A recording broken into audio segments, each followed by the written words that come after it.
নমস্কার সকলকে, কেমন আছেন সবাই? আশা করি ভালো আছেন। শিহরণের ৩৫ নম্বর এপিসোডে সকলকে স্বাগতম। আর আপনারা যদি চান যে আপনাদের সঙ্গে ঘটে যাওয়া কোনো রকম ভৌতিক ঘটনা বা প্যারানর্মাল ঘটনা সবাই শুনুক, তাহলে ডিসক্রিপশনে জিমেল আইডি দেওয়া আছে, আপনারা ঘটনা পাঠাতে পারেন। আমি সেই গল্পটি শিহরণের প্রত্যেকটি শ্রোতাদের কাছে তুলে ধরব। এবং আজকে যে 3টি ঘটনা আপনারা শুনতে চলেছেন, সে 3টি ঘটনা খুবই ভয়ঙ্কর ঘটনা। তাহলে চলুন যাওয়া যাক আজকের ঘটনায়। আতঙ্কের শেষ ঠিকানা মানে শিহরণ উইথ কার্তিক। সিংহি গ্রাম বাংলাদেশের অন্যতম একটা ছোট্ট গ্রাম। আর সেই গ্রামের বুক চিরে বয়ে চলেছে চিত্রা নদী। যদিও সবসময় নদীতে জল থাকে না, কিন্তু বর্ষার সময় সে ভয়ঙ্কর রূপ ধারণ করে। আর সেই চিত্রা নদীর পাশে আছে তেঁতুল গাছটা। গাছটা এত বিশাল যে দূর দূরান্ত পর্যন্ত দেখা যায়। গাছের অ্যাকুরেট বয়স যে কত, সেটা কারোর জানা নেই। আমাদের জন্ম হওয়া পর্যন্ত গাছটাকে অমনিই দেখছি। তবে এবার প্রথম ঘটনায় আসা যাক। ওই তেঁতুল গাছের পাশেই কুড়িদের পাড়া। ওখানে প্রায় 30 ঘর কুড়িদের বাস। তারা তেঁতুল গাছের নিচে দিয়ে নদীতে স্নান করতে যায়। তাছাড়া জামা কাপড় পরিষ্কার সহ সব কাজ নদীতেই করে। এই কুড়িপাড়ার মধ্যে লক্ষণ বেশ পরিচিত ব্যক্তি। তার বউ সুমিতা। সে প্রতিদিন সকালে ওই পথ দিয়ে নদীতে স্নান করতে যায়। তবে তার একটা অভ্যাস ছিল, স্নান করার আগে রান্নার জন্য কাঠ সংগ্রহ করা। তো একদিন সুমিতা খুব সকালবেলা ঘুম থেকে উঠে। ভোর হয়েছে মাত্র, চারিদিকে শীতের কুয়াশা জমে আছে। কিন্তু সে ভাবে আজ সকাল সকাল নদীতে গিয়ে স্নান করে আসবে। তাই সে তখনই রাস্তা দিয়ে নদীর পথে এগিয়ে যায়। হাঁটতে হাঁটতে যখন সে বড় তেঁতুল গাছটার কাছে এসেছে, তখন দেখতে পায় গাছের গোড়ায় বেশ কিছু শুকনো ডালপালা পড়ে আছে। সচরাচর এই গাছের ডাল খুব একটা ভাঙে না, কিন্তু শুকনো কাঠগুলো দেখে সুমিতা নিজেকে ধরে রাখতে পারে না। আর তখনই সে কাঠগুলো কুড়াতে এগিয়ে যায়। সুমিতা আপন মনে শুকনো কাঠগুলো জোগাড় করছে। হঠাৎ করেই তার মনে হয় তার চারপাশে টপ টপ শব্দ করে কোনো কিছু পড়ছে। সে শব্দগুলো অনুসরণ করে পিছিয়ে তাকায়, কিন্তু কিছুই দেখতে পারে না। সে মনের ভুল মনে করে আবার নিজের কাজ করতে থাকে। আবার বেশ কিছুক্ষণ কেটে যাওয়ার পর সুমিতা অনুভব করে গাছ থেকে কেউ সরসর করে নেমে আসছে। তখনই সে গাছের দিকে তাকায়। না, এবারেও সে কাউকে দেখতে পায় না। তবে তার মনের মধ্যে অদ্ভুত একটা অস্বস্তি ভাব সৃষ্টি হচ্ছে। সে আর চুপ করে থাকতে না পেরে জোরে চিৎকার করে জিজ্ঞাসা করে, আশেপাশে কেউ আছেন? যদি থাকেন তো দেখা দিন। সুমিতার কথার জবাবে কেউ প্রতি উত্তর করে না। তবে গাছ থেকে কারোর নেমে আসার সরসর শব্দটা ক্রমশ বেড়েই চলেছে। সে সেখানে আর থাকতে না পেরে কাঠগুলো নিয়ে তখনই বাড়ি ফিরে যায়। এরপর প্রায় সপ্তাহখানেক কেটে যায়। লক্ষণ ও সুমিতা রাতের বেলা শুয়ে আছে। মাঝরাতে হঠাৎ করে চিৎকার করে ওঠে। লক্ষণ তখন জিজ্ঞাসা করে, কি গো, কি হলো তোমার? এমন চিৎকার করলে কেন? তখন সুমিতা কোনো কথা বলতে পারে না। দরজার দিকে তাকিয়ে একটা কথাই বারবার বলতে থাকে, কে ওটা? কি চাই তার? কেন এসেছে এখানে? কথাটা শুনে লক্ষণ সামনে তাকায়। সে কাউকেই দেখতে পায় না। তখন সে আবার বলে, কোথায় কে? ওখানে তুমি কাকে দেখছো? ওখানে তো কেউ নেই। ওই তো সামনে দাঁড়িয়ে আছে, সাদা পাঞ্জাবি আর মুখে বড় দাড়ি। বাবা গো, কত বড় দেখতে! ও আমাকে মারতে আসছে। ওগো, আমাকে বাঁচাও। কথাটা শুনে লক্ষণ বিছানা ছেড়ে উঠে ভালো করে দেখতে থাকে, কিন্তু কাউকেই দেখতে পারে না। আশেপাশে আর কোনো জীব নেই। তার মনে হয় তার বউ স্বপ্ন দেখেছে, তাই এমন ভুলভাল কথা বলছে। তাই সে এগিয়ে এসে সুমিতাকে বলে, এই ওখানে কেউ নেই, তুমি ঘুমিয়ে পড়ো, যা তা বকবক করছো, অনেক রাত হয়েছে।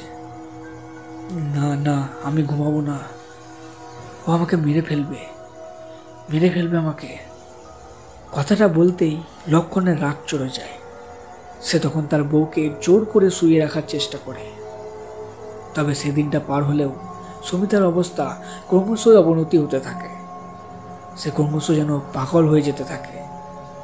সবসময় চিৎকার করে বলতে থাকে, ওই সামনে দাঁড়িয়ে আছে, যা যা আমার থেকে দূরে চলে যা, না তুই আমাকে মারবি না, এখান থেকে দূর হয়ে যা এখান থেকে। সুমিতার পাগলামি যত বাড়তে থাকে, লক্ষণ তার প্রতি ততটাই অতিষ্ঠ হয়ে যায়। তারা কোনোভাবে বুঝতে পারছে না তাদের সাথে কি শুরু হয়েছে। তবে এই ঘটনার 1 সপ্তাহ পর লক্ষণ কাজের জন্য বাইরে যায়। কাজ শেষ করে তখন বাড়িতে আসে। তখন সে সুমিতাকে খুঁজে পায় না। এদিক সেদিক খোঁজাখুঁজি করার পর হঠাৎ করে সে অনুভব করে তার ঘরের মধ্যে কোনো পুরুষের হাসির শব্দ ভেসে আসছে। আর তখনই সে দৌড়ে ঘরের কাছে এগিয়ে যায়। দরজা খুলতেই দেখতে পায় তার বউ গলায় দড়ি দিয়ে ঝুলে আছে, কিন্তু ভেতরে কোনো পুরুষ নেই। তাহলে একটু আগে কে হাসছিল? এর জবাব সে কখনো খুঁজে পায়নি। সবাই মনে করে এই ঘটনার জন্য ওই তেঁতুল গাছই দায়ী। তেঁতুল গাছের কাঠ পুড়িয়েছে, তাই এমন হয়েছে।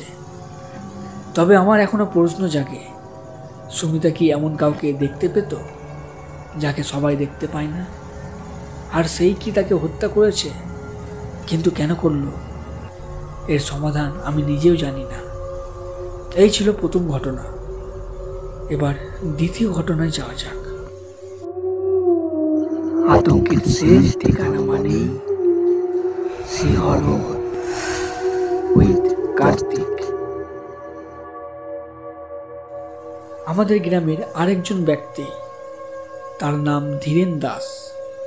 বয়স তার 70 পার করেছে। তিনি অনেকটা তান্ত্রিক টাইপের লোক। যদিও মরার ওপর সাধনা বা তন্ত্রমন্ত্র জানে কিনা তা আমার জানা নেই। তবে তিনি মানুষকে বিভিন্ন তেল পড়া ও গাছড়া ওষুধ দিয়ে সাহায্য করত। একদিন রাস্তার মোড়ে বসে গল্প করতে করতে তার সাথে ঘটে যাওয়া একটা সত্য ঘটনা শুনতে পাই। সে নিজেই আমাদের ঘটনাটি বলেছিল। ঘটনাটা যখন ঘটে তখন বর্ষাকাল, শ্রাবণ মাস। 2-3 দিন ধরে একটানা বৃষ্টি হচ্ছে। এর মধ্যে কাজও নেই, সারাদিন বাড়িতে বসে থাকা আর বাজারে গিয়ে চায়ের দোকানে গল্প গুজব করা। একদিন গ্রামের মধ্যে খবর আসে চিত্রা নদীতে বিরাট মাছ হচ্ছে। কথাটা শুনতেই আমি আর এক মুহূর্ত সময় নষ্ট করি না। তখনই ঘর থেকে ঠেলা জাল নিয়ে নদীর দিকে রওনা দিই। তখন সবে বিকাল 4টে বাজে। আমি সিংহি বাজারের ঘাট থেকে পূর্ব দিকে এগিয়ে যেতে থাকি। আমি ছাড়াও কিছু কিছু মানুষ নদীতে মাছ ধরছে। আমি ঠেলা জাল নিয়ে মাছ ধরতে ধরতে এগিয়ে চলেছি। কিছু মাছও অবশ্য পেয়েছি। সেগুলো একটা ব্যাগে ভরে আমি আবার জাল ঠেলতে ঠেলতে এগিয়ে আসি। যখন কুড়িদের ঘাটের সামনে আসি তখন চারপাশে আলো নেমে গিয়ে সন্ধ্যার অন্ধকার গাঢ় হয়েছে। আর সামনে যাওয়া ঠিক হবে না, তাই কুড়িদের ঘাটে স্নান সেরে উঠে সামনে দাঁড়ায়। আর তখনই চোখ যায় বড় তেঁতুল গাছটার দিকে। গাছটাকে দূর থেকে দেখে মনে হচ্ছে কোনো দানব সামনে দাঁড়িয়ে আছে। কেমন যেন একটা গ্রাম ভিজ্জ গাছটার মধ্যে। চারপাশে কোনো বাতাস নেই, স্থির হয়ে দাঁড়িয়ে আছে। আমি সামনের দিকে হেঁটে যাচ্ছি। গাছটা সামনে আসতেই আমার চোখ থমকে যায়। মৃদু অন্ধকারের মধ্যেও দেখতে পাই সাদা পাঞ্জাবি ও মাথায় টুপি পরা একটা ধপধপে পরিষ্কার লোক গাছের ডালে বসে আছে। তবে ডালটা এত উঁচুতে আছে যে সেখানে কোনো সাধারণ মানুষের ওঠা কোনোভাবেই সম্ভব নয়। তবে আমি একবার সাহস করে বলে উঠি, কে আপনি? এই সন্ধ্যাবেলায় গাছে বসে আছেন কেন? লোকটা কোনো কথা বলে না, তার পরিবর্তে আমার দিকে তাকিয়ে অদ্ভুত একটা হাসি দেয়। আর সেই হাসি দেখে আমার কলিজা শুকিয়ে যায়, ভয়ে আমি যেন জমে যাই। লোকটা ওই গাছ থেকে একটা পা মাটিতে দিয়ে নেমে আসছে, আর এটা দেখে আমার দাঁড়ানোর সাহস হয় না। আমি তখনই সেখান থেকে দৌড়ে পালাই। আমার আর বুঝতে বাকি থাকে না যে ওটা কোনো মানুষ নয়, জিন, যার কাজই হচ্ছে মানুষকে ক্ষতি করা। এরপর সন্ধ্যাবেলায় আর ওই দিকে যাইনি। এখনও সেই কথা মনে পড়লে ভয়ে বুকটা কেঁপে ওঠে। এই ছিল দ্বিতীয় ঘটনা। তবে তৃতীয় ঘটনা একটু অন্যরকম, আর সেটা শুনলেই বুঝতে পারবে।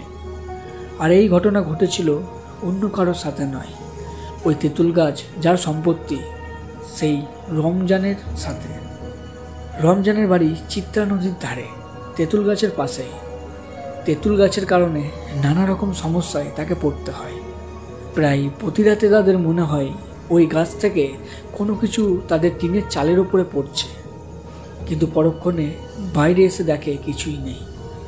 কারণে অকারণে তার বাড়ির পরিবেশে তাপমাত্রার পরিবর্তন হয়, যার কারণে তার পরিবারের অনেকেই নানা রকম শরীর খারাপের সম্মুখীন হয়। এইসব দেখে রমজান ঠিক করে তাদের ওই তেঁতুল গাছটা বিক্রি করে দেবে। যেমন ভাবা তেমন কাজ।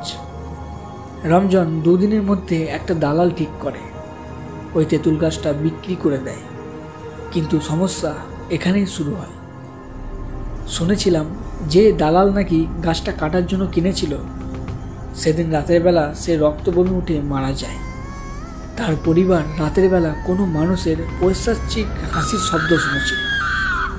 তবে এসব রমজান জানে না। রমজান গাছ বিক্রির আনন্দ নিয়ে সেদিন রাতে শুয়েছিল আর ভাবছিল এতদিনের আপদ এই বুঝি বিদায় হলো। কিন্তু তার সেই ভাবনা সত্যি হবার আগেই তার ঘরের পেছনে কোনো বাচ্চার চিৎকারের শব্দ শুনতে পায়, কিন্তু তাদের বাড়িতে কোনো বাচ্চা নেই। এটা দেখে রমজান ভয় পেয়ে যায়, কোনোভাবে শুয়ে থাকতে পারে না। তখনই কেউ যেন তার ঘরের পিছন থেকে তার নাম ধরে ডাক দেয়, রমজান, ও রমজান,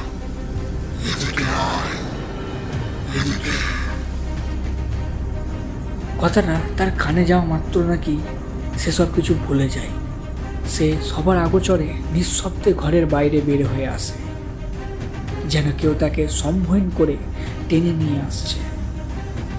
সে অন্ধকারের মধ্যে যখন বাইরে আসে তেঁতুল গাছের গোড়ায়, তখন দেখতে পায় প্রায় 7-8 জন মানুষ গাছের ডালে বসে আছে। তাদের সবার ফর্সা গায়ের রং, মুখে বড় বড় দাড়ি, মাথায় টুপি আর গায়ে সাদা পাঞ্জাবি পরা। এক একজনের উচ্চতা প্রায় 10 ফুট। তাদের সবার চোখে মুখে রাগের চিহ্ন ফুটে আছে। তাদের দেখে রমজানের বুঝতে অসুবিধা হয় না এরা কেউ মানুষ নয়, সবাই জিন। রমজান তাদের সামনে এসে অবাক হয়ে দাঁড়িয়ে থাকে। অজানা একটা ভয় তার মেরুদণ্ড দিয়ে ঠান্ডা স্রোত বয়ে নিয়ে যাচ্ছে। সে কিছু বলতে যাবে, তার আগেই ওই জিনগুলোর মধ্যে একজন বলে ওঠে, কিরে, তুই তেঁতুল গাছটা বিক্রি করেছিস কেন? তোর আমরা কি ক্ষতি করেছি? রমজান তখন বলে ফেলে, তোমাদের জন্য আমার পরিবার অসুস্থ হয়ে যাচ্ছে। তোমরা ঘরের ওপর কিসব ফেলো, যার কারণে আমরা অনেক বিরক্ত হই। রমজানের কথা শুনে তখনই একজন জিন বলে ওঠে, আচ্ছা ঠিক আছে, আর তোদের বিরক্ত করবো না। আর তুইও এই গাছ কোথাও বিক্রি করতে যাস না। এবার যদি বিক্রি করতে যাস তবে তো বংশ নির্বংশ করে ছাড়ব। কথাটা বলতেই একসাথে 7টা জিন শব্দ করে হেসে ওঠে। সে হাসির শব্দে সারা গাছপালা যেন ভেঙে পড়তে থাকে। আর তখনই রমজান নিজের ওপর নিয়ন্ত্রণ রাখতে পারে না। তখনই সে সেখানে অজ্ঞান হয়ে যায়। তারপর যখন জ্ঞান ফিরে তখন সকাল। রমজান এই কথা তার পরিবারের সবাইকে বলে। আর আস্তে আস্তে ওই তেঁতুল গাছের ঘটনা পুরো গ্রামে ছড়িয়ে যায়। এখনও ওই তেঁতুল গাছ একই রকমভাবে দাঁড়িয়ে আছে। তার ব্যাপারে ভয়ভীতি এখনও কমেনি। এখন ওই গাছের গোড়ায় গেলে চারপাশের পরিবেশ ঠান্ডা হয়ে যায়। তবে আজকের ঘটনা এই পর্যন্ত। এরকম আরও ভালো ভালো ঘটনা শুনতে চাইলে শিহরণের সঙ্গে থাকুন এবং সুস্থ থাকুন। আর আপনারা গল্প পাঠাতে চাইলে ডিসক্রিপশানে ইমেল আইডি দেওয়া আছে, সেখানে গিয়ে গল্প পাঠাতে পারেন। দেখা হচ্ছে পরের এপিসোডে। ধন্যবাদ।